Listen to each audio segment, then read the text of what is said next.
Hi, everyone. This is Genevieve Bennett from Forest Trends Ecosystem Marketplace. Thank you all for joining us today, and we're going to just give it another moment or two to allow attendees to arrive.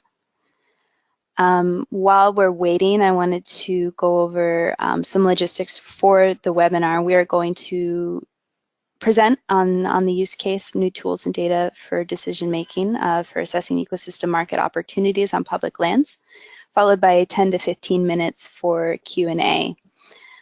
For those not familiar with this webinar software, all participants are muted by default, so we don't have a lot of background noise. We are recording this webinar, and we will post it to the website when we're finished, to our website, and we'll share a web link in a follow-up email. And you should all currently be able to follow along on your screen the PowerPoint presentation. If you have questions, you can submit a written question via the question box at any point during the webinar, and we will be gathering them in on our side and go through them all at the end of the webinar. I think most of you are probably joining us on audio over your computer. If you are finding that the audio quality isn't great, you might want to try calling in if you're in the US. So you can select the use telephone button, and that is going to knock you off of audio on your computer. And a phone number and passcode should appear, and you'll still be able to view these slides on your screen. So I think we'll just get started. We have with us today Chris Hartley from the USDA Office of Environmental Markets, or OEM. OEM, their central mission is to develop technical guidelines, science-based methods, and infrastructure necessary to facilitate participation of farmers, ranchers, and forest landowners in emerging environmental markets. We also have Ann Neal of EPA's EnviroAtlas, which is a web-based platform that provides interactive tools and resources, sharing geospatial data and research and analytical tools, all oriented around ecosystem services to support decision-making. EPA leads that effort, but it has been developed collaboratively among a number of federal agencies and other organizations. We also have Tommy Herbert, who is the National Conservation Finance Lead for the U.S. Forest Service, and she is currently on detail to the National Partnership Office. And the Forest Service's conservation finance work is focused mainly on collaborations to explore how to increase shared investments for cross-boundary forested landscapes. And then finally, again, my name's Genevieve Bennett. I'm joining you from Forest Trends Ecosystem Marketplace. And we are a nonprofit organization that works globally to conserve forests through innovative environmental finance and market-based approaches. Ecosystem Marketplace is a web-based platform that publishes breaking news, original feature articles, market intelligence, and annual reports on market-based approaches to valuing and financing ecosystem services. And so I think with that, we will, I'll turn it over to Chris Hartley to provide an introduction to this project and some of the other work and thinking that OEM is doing on how to expand ecosystem markets opportunities. Chris? Thank you, Jen. Well, welcome and thank you to all of you for joining us today. As Jen mentioned, we'll be discussing some of the work that we've been doing in environmental markets, particularly under this 5-year partnership between USDA, EPA, and Forest Trends Ecosystem Marketplace. When we started this, our goal really was to expand access to information on environmental markets for all, and really to provide additional market opportunities for farmers, ranchers, and forest landowners, as we've been asked to do under the 2008 Farm Bill. The data that we're going to be talking about today, or the platform EnviroAtlas, is an amazing tool. If you think about the amount of information that's out there and available now, you really need to have some way not only to catalog it, but then to access it and to draw it into a larger context. EnviroAtlas allows you to do that and to bring in a spatial component as well. Annie will talk a little bit more about that in a moment.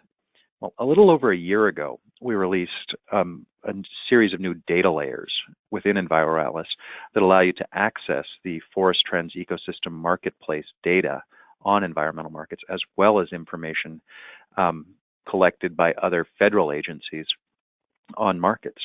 That's novel, to say the least. What it's done is it's made information more accessible, which I think is our goal as USDA, but also the goal of Forest Trends and EPA. So it's been a very good and strong partnership for those reasons. The data, once again, is a combination of materials collected from market administrators, bankers, and federal agencies, including the U.S. Army Corps of Engineers Regulatory and In-Loop Banking Information Tracking System, RIBITS. The tool integrates data from water, carbon, and biodiversity projects, as well as state and regional policies. That policy data layer is one that we're particularly interested in because it's information that hasn't been in one place previously. And it's really helping to allow people to know what could work where. And to that end, what we've really been doing is trying to improve people's ability to access that data in one place and to make that data more consistent and reliable. So all of the data that we put up into EnviroAtlas has been quality controlled, and we do stand behind it. Once again, all of that data, including the metadata that lays behind the GPS layers, can be downloaded for additional analysis and use by any of the users. Our hope is that this project and others we're continuing to work on with EnviroAtlas will improve the information flow and will enhance market access. So today, we'll discuss some of the studies that we've developed using the platform so far and introduce some of what we're planning to do in the coming year. With that, I'd like to introduce Annie Neal, the EPA EnviroAtlas project lead. Thank you so much, Chris and Jen, for that great introduction. I'm going to just do a very brief introduction to EnviroAtlas and in particular, the ecosystem markets data within EnviroAtlas. And just let me do a quick check. Are you able to see my screen? Yes, Annie, we see your PowerPoint. Terrific, great. So we're going to do a quick introduction here of EnviroAtlas and the ecosystem, and in particular, the ecosystem marketplace data. And then if we have time at the end, I will also do a live demo if people are interested. So EnviroAtlas is, as Chris has already said, and Jen, it's an online collection of interactive resources. It allows users to discover, analyze, and download just a wealth of data, maps, and other information. And it's all been built around an ecosystem services framework, or the benefits that we receive from nature. So we've designed it in a way that it's very easy to use. So it can be used by GIS professionals as well as people who do not have any GIS skills. So it makes maps very broadly accessible. It contains a lot of unique data sets in a common framework, data that you wouldn't find elsewhere. It's been designed really to support decision making as well as being an education tool. And a lot of the data have been used to inform additional research. We've designed it with multiple data access methods. So there you can just download the data and run with it. But we've also designed this interactive map, which I'm going to show you, which is a great tool for data discovery. This graphic here is the landing page for EnviroAtlas. And so from here, you can get to a lot of background information, including a library of use cases that we're building through this How to Use EnviroAtlas section. And that's what Tommy and Jen are going to be focusing on in a few minutes. You can also get to a matrix of all the data contained within EnviroAtlas, the interactive map, and you can just go to the data download. It is very, very much a collaborative effort. It has been since day one. We wouldn't be able to build this without our partners at USDA, multiple agencies within USDA and USGS, and Forest Trends, and a number of other nonprofit organizations and universities. So we're really excited about the collaborative nature of it.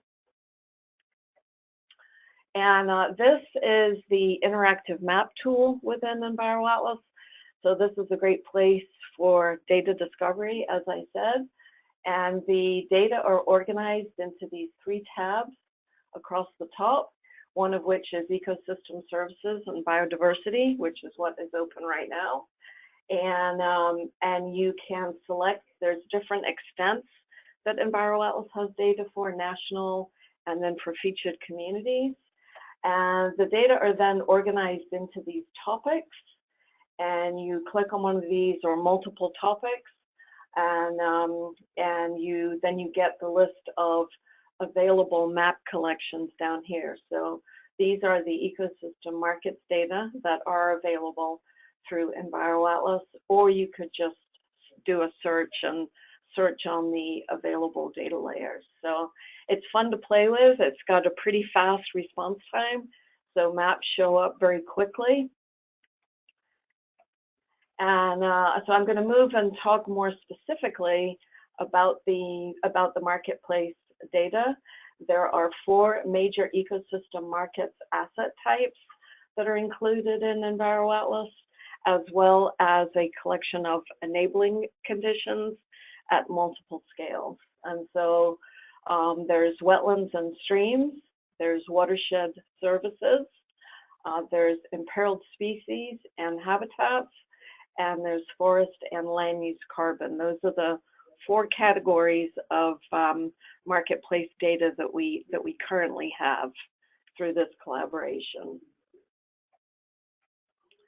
The markets initiatives are essentially tracked at 2 scales, and that is the market scale, which is any program or platform that facilitates transactions between buyers and sellers. And then within those markets are the individual site level projects. And so for each one of those 2 different scales, we have data layers reflecting the centroid location, as well as the coverage area, a polygon coverage of either the market coverage area or the project footprint. And then also with every one of these layers, there is a long list of attributes that you also get with each one of these market points. And then you can see some of those here: ecosystem services and co-benefits, the year it was first made active, the size of it, the mitigation type, and the regulator. So there's all kinds of information that's available in addition to just the points. And then for projects, there's an additional attribute, and that's the market that the project participates in. So this is just an example from the from a screen capture from EnviroAtlas. And so this is the forest carbon markets information, and somebody has clicked on one of those centroids, and this is the attribute list that you get for all of the market data. So this is an example of what you will find in the interactive map within EnviroAtlas, and it's also an example of what you get if you just download the data. And then also within EnviroAtlas, there's a lot of communications material. So there's short map descriptions that give you a little bit more information about each data layer. There's the technical metadata, which is all compliant with data standards. And then in addition, we've developed these fact sheets as communication materials for every single data layer within EnviroAtlas. And so that's just an example on this slide of the fact sheet that's been developed for the ecosystem markets forest carbon data layers. So that gives you an idea of the markets data within EnviroAtlas. And then it's really important to us to be able to showcase how all of these data layers can be used in a decision context. And so I'm going to now turn this over to Tommy Herbert from the U.S. Forest Service, from the Conservation Finance team, and she's going to start talking about the specifics of the use case.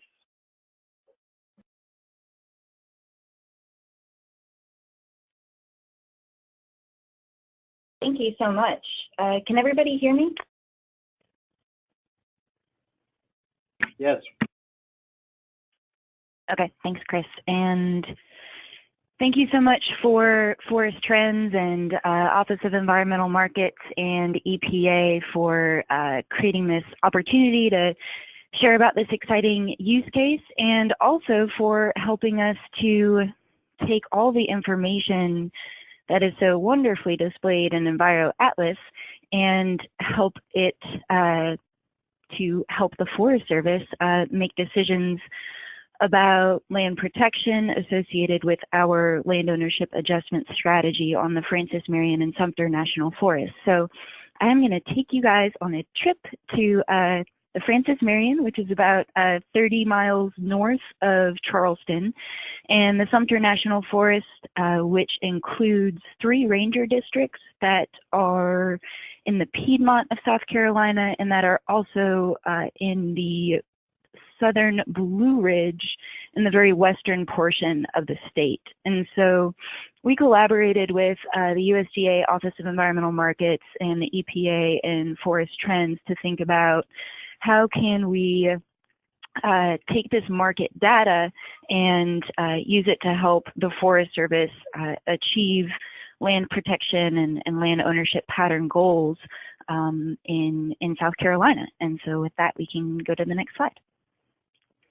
And we were focused on compensatory mitigation in this particular use case because a little bit of context. In 2013, the U.S. Army Corps of Engineers Charleston District and the Francis Marion and Sumter National Forest entered into a agreement called a Conservation Land Use Agreement, and it's an interesting tool, and it basically articulated that Forest Service management meets the durability and perpetuity requirements of the Army Corps of Engineers associated with Section 404 permitting for wetlands and streams.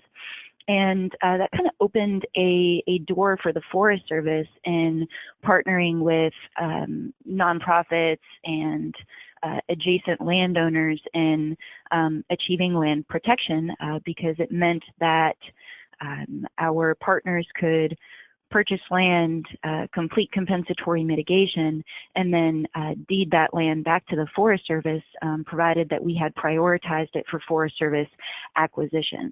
And so we prioritize lands for acquisition for a number of different reasons. It can be to provide a diversity of access and recreation to new forest users. It can be to help us manage. When we have a lot of boundaries, it can be difficult to, and complicated boundaries, it can be difficult to treat landscapes and apply prescribed fire and other management tools.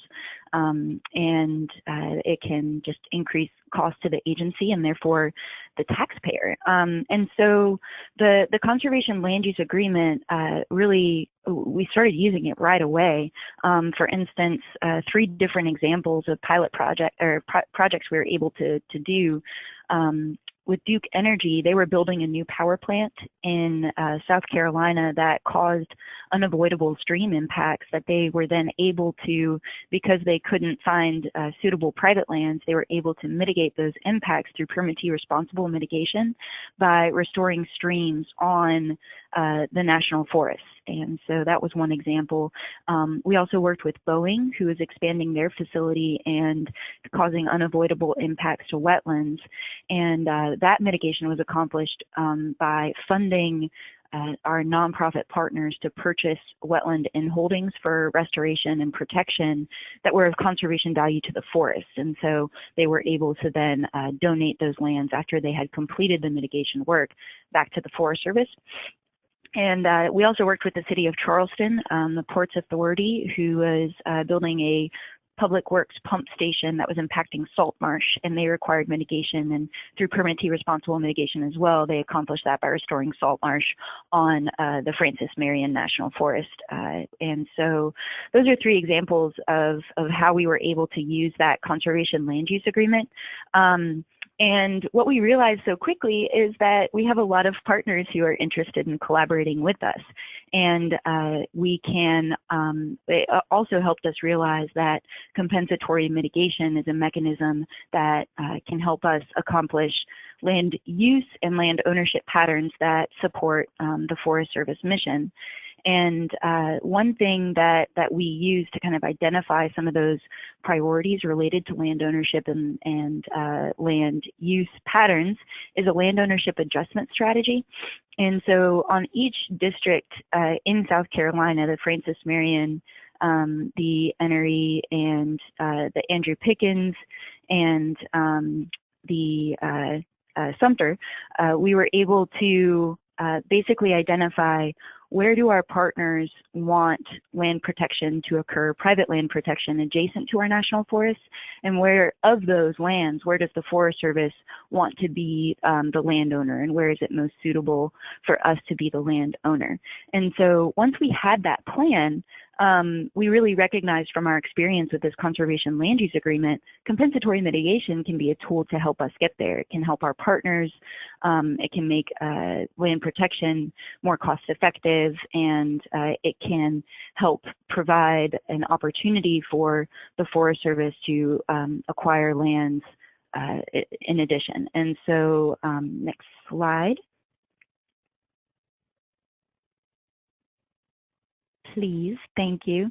And so we wanted to use the EnviroAtlas to be able to predict of those lands that we've prioritized for land protection and land acquisition, which ones are most suitable for compensatory mitigation, so that we could use that as a tool. And so the Forest Trends and EPA and USDA Office of Environmental Markets team were able to use their existing data in EnviroAtlas to develop a screening tool that helped us evaluate those properties that we prioritized for either public or private protection, to think about where can compensatory mitigation be part of the solution to accomplish that protection.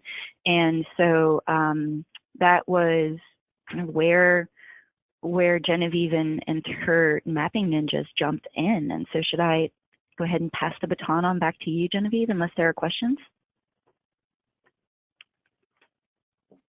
Yeah, thanks, Tommy. I think if maybe let's hang on to those questions till the end. And I do want to apologize because actually the real mapping ninja, Catherine Seaver, wasn't able to join us today, but she was the one who really did a lot of the analysis on this use case, and so I wanted to recognize her. But essentially the approach that we took here in this case was to develop some submodels looking at wetland restoration potential and potential demand for wetland compensatory mitigation, and then combine those into a multi-factor master index.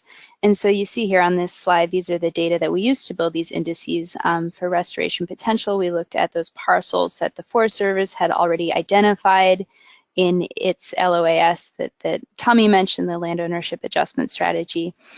We summarized that acreage at the 12-digit HUC level, and then we included another indicator that told us the percentage of the 12-digit HUC watershed with potentially restorable wetlands. And that is based on soils and digital elevation and land cover. And so it's already sort of a composite indicator that EnviroAtlas has developed. So we did need to do that ourselves. And thanks, Annie, for making everybody's life easier there. We also developed a submodel of potential demand for wetland compensatory mitigation in the watersheds based on historical demand, and where that demand for mitigation may already be being met by other parties. And so we looked at a few sort of proxy indicators for demand here.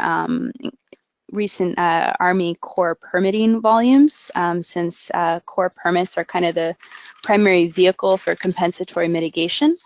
We looked at historical compensatory mitigation credit demand volumes in the HUC 8 watershed, which is sort of the effective service area where mitigation can take place to mitigate for impacts. And then we looked at the presence of other mitigation providers in the watershed as an indicator of whether that demand is potentially already being met. And so these are the layers we used to develop that wetland restoration potential index. We used a pretty simple scoring system here, which you can see in those smaller maps on the left that are the two input layers. And we use that to generate a composite index score for each sub-watershed at the 12-digit HUC level.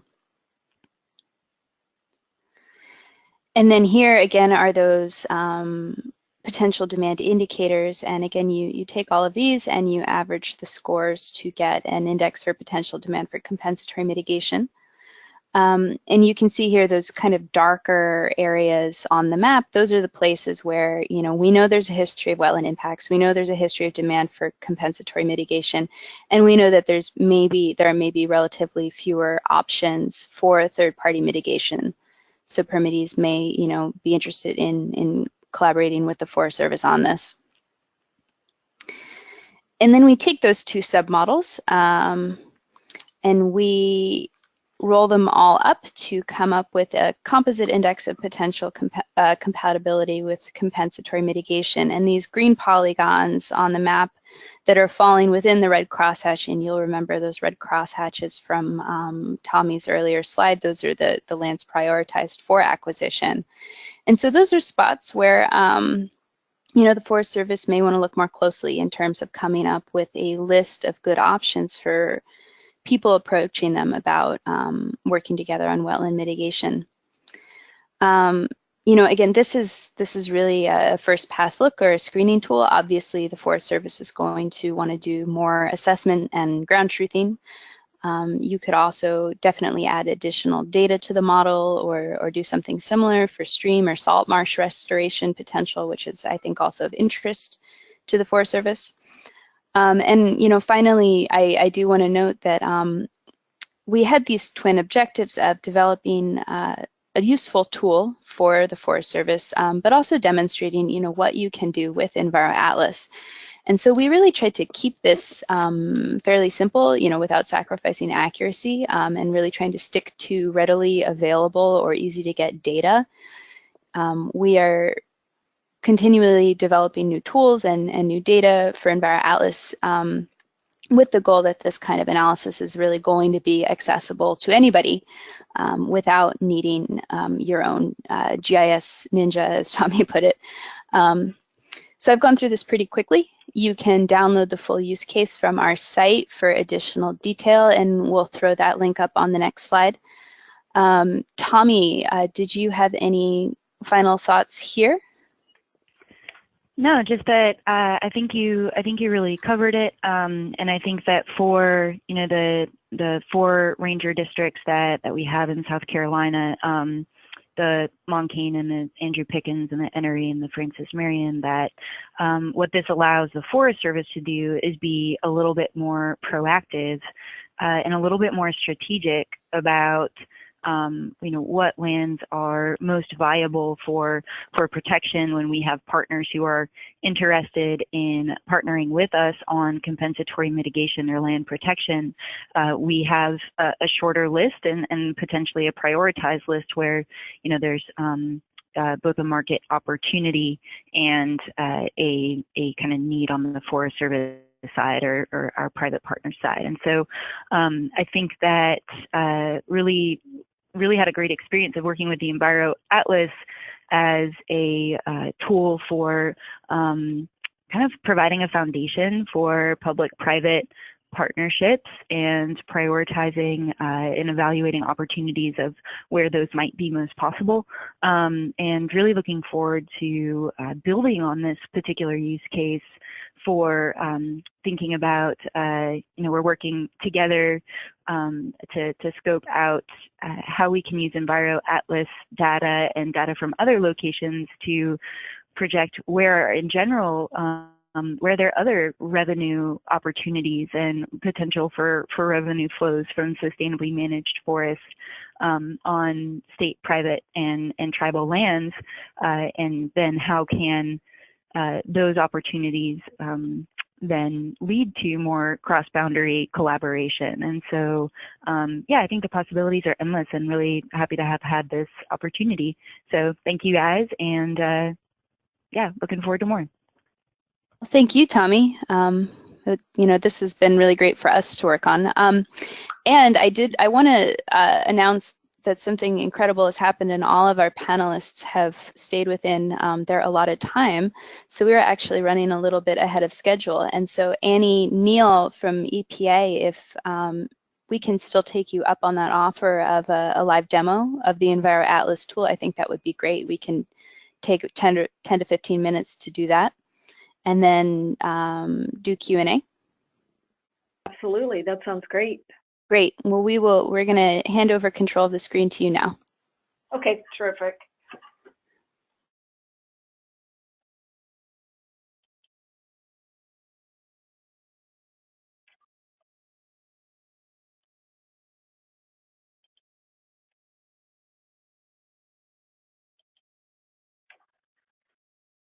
Okay, so hopefully I didn't lose anybody, and you should be seeing the landing page to EnviroAtlas that I showed in one of my PowerPoint slides. And so I'm going to go directly to the interactive map, but I do encourage people to look around at the rest of the material on the website. There's a lot of really cool stuff there. And we'll just open the map, which takes just a couple of moments.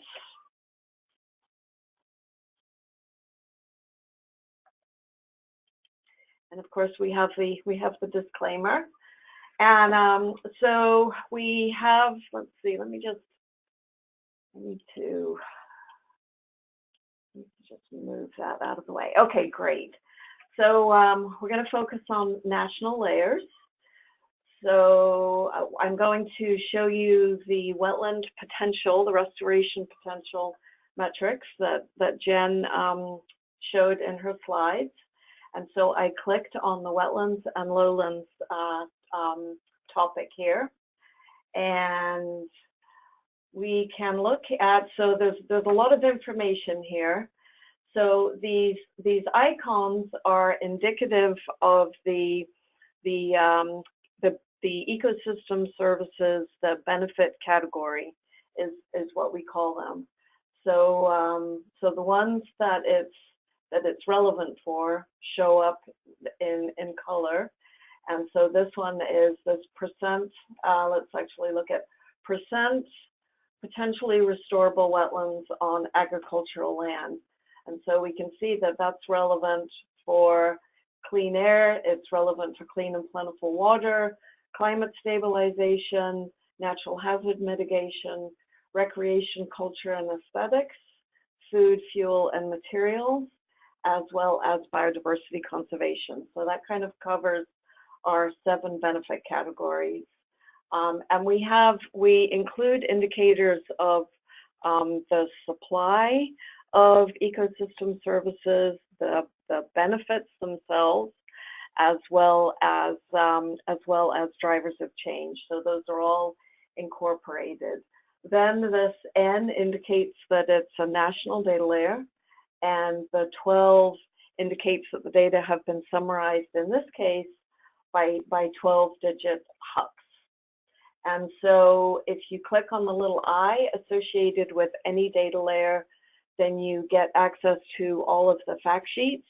So you'll see a short description of what the data layer is and a link to the fact sheet for that particular data layer. And so if we click that one on, and we also look at potential wetland area and potentially restorable wetlands on agriculture, we'll start there. You can also collapse these categories. Maybe we're also interested in land cover types. Maybe we'll look at land cover near water, and look at the maybe the average width of stream buffers downstream from agriculture, and percent of forest and woody wetlands in the stream buffer. And then maybe we'll also see what we could put on here for ecosystem markets. And let's click on the wetlands and streams projects and markets that we talked about. And so then all of those data layers show up on an operational layers panel, and we can close this for the moment while we concentrate on these. And I'll just show you an example of throwing on a national data layer. So what we're seeing here is the percent of the riparian buffer or stream buffer. So in this case, it's 30 meters on either side of streams. The percent of that where the land cover is already forested or woody wetlands. So so one more click, and you see the legend. And then over here, there's on the right-hand side of each layer name, there's a number of things available. You can change the transparency. So you can look at either another data layer, or the base data, either satellite imagery or street maps. You can move the data layers around. You can change the symbology. So if you don't like the color scheme, you can change it, or you can change the number of classes that you see in the legend. So lots of options. Again, you can get to the short map description or that data fact sheet. You can also access the web service. So, so every data layer that we've built in EnviroAtlas is available as a published web service, which means the data can be used in your own desktop or online publication without actually having to download the data. So you're always accessing the most recent version of everything. Or you can download, you can also just download the data. And you can open the attribute table and look at the actual attributes, and then do some selections. You can filter it by various values that are available through the data. Hey, Annie, we have a question coming in that actually might be nice to answer within the live demo. And that was, how did we limit our analysis to U.S. Forest Service lands? And is there a data layer on EnviroAtlas that would allow you to select Forest Service lands? So maybe you can answer that question. I'll quickly interject just to say that the Forest Service did provide us with polygons of lands that they had identified in their land ownership adjustment strategy. But are there layers on EnviroAtlas that could be useful in sort of isolating analysis to public lands or to Forest Service lands? That's a great question. So there are data layers in the boundaries section on land ownership, and as well as protection status. So the protected areas of the U.S. are part of that. But currently, you're not able to select by like Forest Service lands or private lands. But I think Jen and Tommy and Chris, I think that's a great comment to take with us when we think how we're visioning this out in the coming years. So can't select out by just Forest Service lands, but you can look at them. You can put that layer on the map. You just can't use it interactively currently.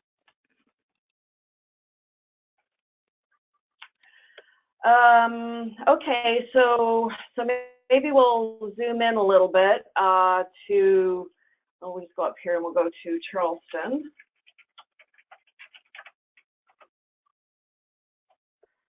So we're more in the area where the use case was done, and we'll turn that one off for the moment.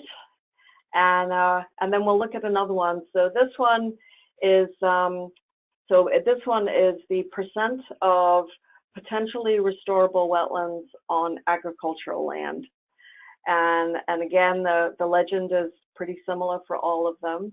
You can click on any HUC, any 12-digit HUC in the country, and get what the actual value is for that particular HUC.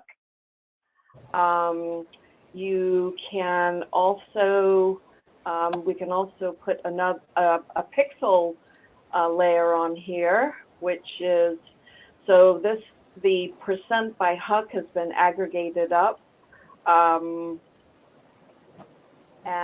so if we zoom in a little bit, then we can not only see the values summarized by HUCs, but we can also see those pixel level values. So with dark green being high suitability potential, and again, this is just on agricultural lands. There's also a layer for potential, irregardless of what the land cover type is. So light green, low potential; gray, none evident. And this is based on the soils type, as well as the topography and likelihood of gathering water. So also just show you this one for a second.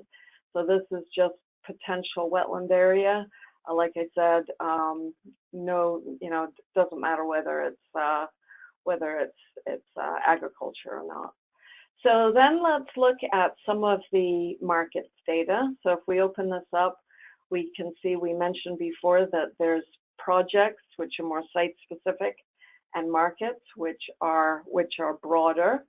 And then we have the boundaries, and we have different scales. So we have national scale markets, state scale markets, and regional scale markets. And so we'll just, for a moment, we'll just turn all of those on. And then, so if we open up the attributes, then we see that we have this one is the and I'm not sure I'm going to pronounce this correctly, the Congaree or Congaree carton, and it's a wetland and streams asset. It's 187 hectares that have been protected. The land ownership was private. 2005, the ecosystem service goals were wetland conservation. No co-benefits recorded on this one. Mechanism, compensatory mitigation. So you can see that you get the type of information that you get by clicking on either a polygon or a point. So we'll click on another one over here, and we can see the information. So the information is consistent across all of the markets data. You'll get the same information. So this obviously came from the Ribbits database. If we zoom out for a second, we can see more of a national look. This might take a moment to load. We'll see. Yeah, there we go. And so you can maybe while we're waiting for it to load, Annie, I can jump in with another question coming from the audience. Yeah, absolutely. Please do. So we have an attendee asking, how was the percent of potentially restorable lands calculated? What factors and data sets did you use? Sure. So all of that information is really, first of all, is really clearly outlined in the fact sheet and in the metadata. But and there's a paper that has been published that's been peer-reviewed, obviously, that documents the process. But we essentially used Surgo and Statsco soils information, so looking at drainage of the soils, and we used topography from 30-meter DEMs and looked at areas that will accumulate water, and looked at the land cover types. And then we did some model validation using some of the NWI information where we had current and really good solid wetlands identification. So we validated it, and we did the validation in several different states.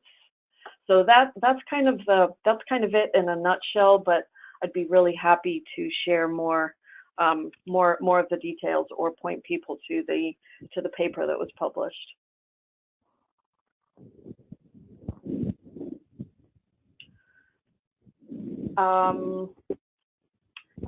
Let's see. So yeah. So why don't we just kind of pop open one of the state level markets? Well, it looks like it's going to take a moment to load there. And when something is grayed out like this, it means that there's a scale dependency there. So when you zoom in, you will see those project boundaries. It's because there are thousands of really tiny polygons, and so it doesn't make sense to display those when you're zoomed out. But as soon as you're at a zoom level where that'll show up, then it's not grayed out anymore. So just to let you know what that is. And so here I clicked in the middle of the state, and there's 4 different markets or projects that will. So this is a market. The first one was also a market, and it gives you information about each one of those. So I think maybe we'll show the enabling conditions. That would be great. Yeah, and Annie, we've got about 15 more minutes. So if you will take us through the enabling conditions, and then maybe we can go through some more questions. Okay, sure. Yeah, that would be great. And there we go. It's right there.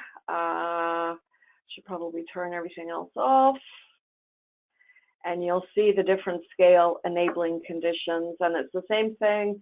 You can click on either one of these and get information about those enabling conditions that have allowed or encouraged, I guess, a market or a project to flourish. And with that, so I'll just say there's additional tools up here at the top. So you can also add data from anywhere else online, or you can add your own, your own desktop data to the map. There's a few analysis tools. You can look at some change analysis between 2 different time periods. There's several tools here that are kind of fun to play with, and you can also save your session. So if you've pulled some maps into the operational data layers and you need to leave for the weekend, you can save that session and come back to it another time, or you can share it you can email it to somebody across the country, and it'll open the EnviroAtlas with those same maps open. So so anyway, that's it in a nutshell. I could probably talk about it for a really long time, but I'm gonna stop myself to make sure we have plenty of time for questions. Great, thank you, Annie. So we have some questions coming in. We have a couple of questions specific to the use case. So I think I will, if Tommy, ask these of you. So the first question is sort of a clarification. Is compensatory mitigation taking place on public or private lands under this land ownership acquisition strategy? And how does that impact sort of monetary aspects in terms of land acquisition costs for the Forest Service?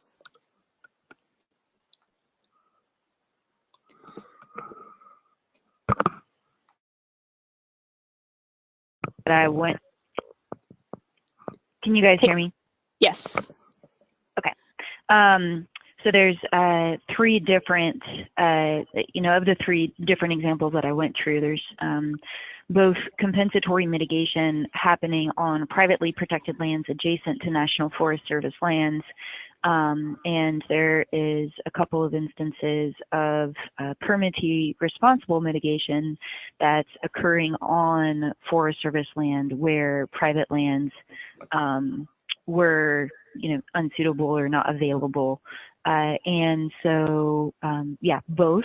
And then as far as the monetary aspects of this, I'm not certain if in each case we required a fund to be set up for long-term management. I think that that's likely something we'll need to do moving forward to be able to make sure that we can monitor and maintain that ecological uplift achieved through the compensatory mitigation, whether it occurs on adjacent private lands that are then deeded to the Forest Service or on Forest Service lands. And I think, you know, we're trying to work through what are the instances, you know, where it is appropriate for the mitigation to be sited on Forest Service land and not, and making sure that that's consistent on a national level. These were some really early experiences for us. And I'm not sure, were there other components of the question that I can address? No, I think that that's great. If the person asking that question has a follow-up question, please definitely go ahead. We had another question about looking at demand potential for compensatory mitigation and whether it would be possible to include price data there. And I'll take that one actually. So Ecosystem Marketplace, we do collect average prices for wetlands, stream credits, species credits, nutrient credits. We cannot publicly disclose specific prices attached to specific transactions or organizations. But what we are thinking about doing when we update this data in Q1 and Q2 next year is rolling up some of that price data, potentially at the state level, where we have, you know, at least 3 price points and can provide an average price for some very commonly transacted credit types. And so potentially, you know, a use case like this, you would be able to integrate average price of forested wetlands in the state of South Carolina in 2016 in your analysis. And that's something that I'm really looking forward to doing. It will be a little bit, you know, we won't have perfect coverage all over the United States, depending on just sort of how much data EM has and is able to roll up. But it'll, you know, I think it'll be a really nice step forward. I have another question, and this one I think is for you, Annie. We have someone who's trying to download the data and running into issues. Who can they contact? Sure. If you're having any issues downloading the data, just send an email to, there's an email address there. It's a contact us. It's EnviroAtlas@epa.gov. And we will get that, and I'll get someone to help you. Sometimes there's a setting that needs to be adjusted, but yes, please let us know, and we'll make sure you get the data. Great. We've got another question, sort of a follow-on to the price data updates. Just more broadly, what are next steps for continuing to build out this tool and some of the associated products with it? And maybe I'll hand that one to you, Chris. Okay. Well, our hope is to keep on building this out, both with funding and support from USDA, but also from contributions from other folks that are out there that work in the community. So I know in this past year, Annie and folks in EnviroAtlas were very excited to get data on CRP from the Farm Services Agency here at USDA. That's a great new data layer. It can help with analysis. In the very near term, though, Jen mentioned we are updating the environmental markets data in the next coming 2 quarters. And we're also, I think we already have, embarked on 3 new case studies. One is looking at demand for water quality credits and what those demand drivers would look like. Another is looking at mitigation opportunities on public and private lands for forest carbon and associated products. And the third is looking at opportunities for water quantity markets. These are really focusing more on demand, and we think that's an important part of the tool as it's been released so far. The other piece that we're still working on is increasing the ability of folks to build their own use cases. So our hope is to release a new a widget or a tool within EnviroAtlas that would allow you to construct your own use cases. So taking a lot of the, I'm going to say, the heavier GIS lifting out and making it so you can just click on which layers or which components you want to include and how you want to weight them. And my hope is that we'll be able to do that over the next year or so. I'd pass it back to Annie and Tommy and Jen to see if there are any other pieces that you'd like to mention. I think just one thing to add to that, Chris, is the ability to do more local analysis and to combine. I think you've already alluded to this, but to combine indicators in an index building widget, but also to be able to zoom in to not be limited by the 12-digit HUCs, but be able to do more grid cell-based analysis. That's a direction that we're going. Yeah, I would add, I would second Annie's comment about additional detail at the local area. I would really like to build out some of the enabling conditions layers at a regional municipal level, cities and counties that have policies or regulation or guidance in place that can really help facilitate conservation investments. I would love to see other types of conservation funding data here, things like location of conservation easements, maybe even some Farm Bill subsidy data, if Farm Bill programs data, if it's possible to kind of roll that up in such a way that isn't creating privacy concerns for participants. And I also, I would turn it to the audience. If there are layers that would be really helpful to you in your work, please let us know. I think the earlier comment about simply having a layer on Forest Service lands or other public land types would be really helpful. Tommy, do you have anything to add to that? No, I don't. Just a thanks, and looking forward to continue to collaborate. And if others had additional questions about the use case on the Francis Marion Sumter National Forest or our general work around conservation finance or land ownership adjustments or mitigation, please feel free to get in touch, and I am happy to help. Awesome, thank you, Tommy.